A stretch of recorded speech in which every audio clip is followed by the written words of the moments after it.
Okay, so Apauga was kind of your entry point of engagement in village issues, and so would you say that was the kind of the groundwork for your eventual service on the village board?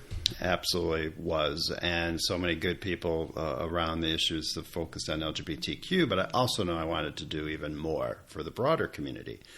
And that really led to a strong effort in regards to the Vote Yes referendum that was advanced to support the domestic partnership registry that the village board had passed.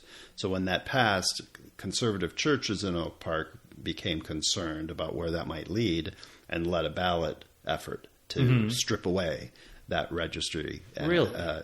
Yes, through referendum. Now, it was an advisory referendum, but we know we didn't want to lose, right? So we wanted to make sure we affirmed that referendum.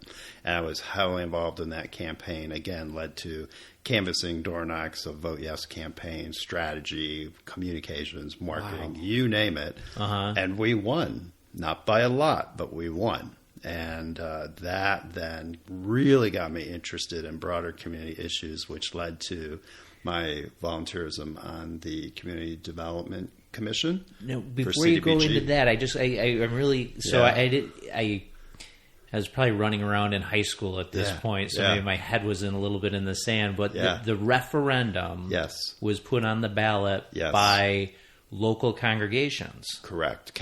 Mostly led by Calvary Church, ironically. Okay. So that pastor at the time was the most outspoken against LGBTQ rights and really wanted to take a stand to make sure that this was squelched, that this didn't go any farther. And, you know, and many... And so that just touches to the...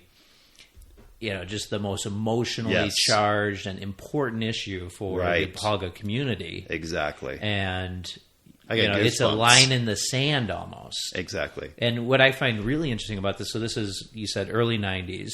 Yes. So not that far ago. No. And it just shows how far we've come as a society where... Right. I mean, if you were to take this position, I believe... in Oak Park, you would be run out of town, and this is only 25, 30 years ago. You are so right, Dan. So it is just, extraordinary to me, and it really underscores, I think, the leadership of Apauga in these issues, and, how not radical it was at that time for you guys to step out and say, no, this is the way it's going to be. Right. I think it just really underscores the importance of the organization. Absolutely.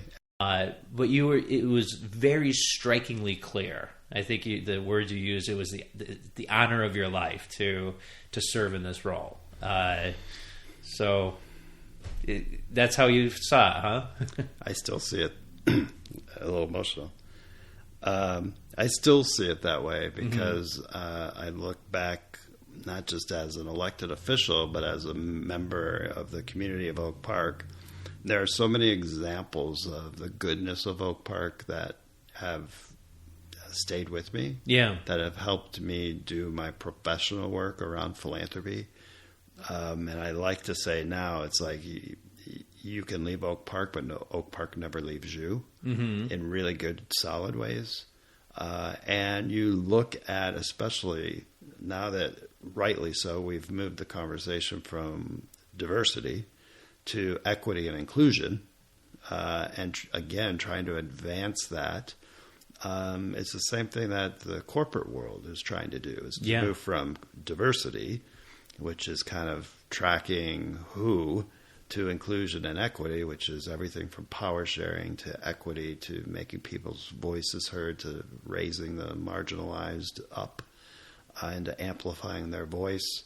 Those are Oak Park values. So the honor of public service in Oak Park should never be lost on anybody through the good and the tough times. But I do think there's been a shift in regards to how people engage and the use of, kind of identity politics to try to advance causes concerns me, because I think that is opposite of what Oak Park's tried to do. Yeah. And the way forward can't be that, because we need to make sure we're bringing all the voices to the table and not telling anybody your voice isn't as worthy as someone else's voice. Yeah. That's a problem. So we got to stay away from that. Yeah. And the big picture for me right now is, yes, and it's interesting being in New York, I have these wonderful opportunities. So I had lunch with George Stephanopoulos recently. Oh, really? Okay, cool. Yes. And he said what I've been saying, the country can survive 4 years of Trump. Yeah. The country cannot survive 8 years of Trump. Yeah, it's so is an Oak Park future in Ray Johnson where it's your hometown? Hands down. No question about it. No question about it. Yeah.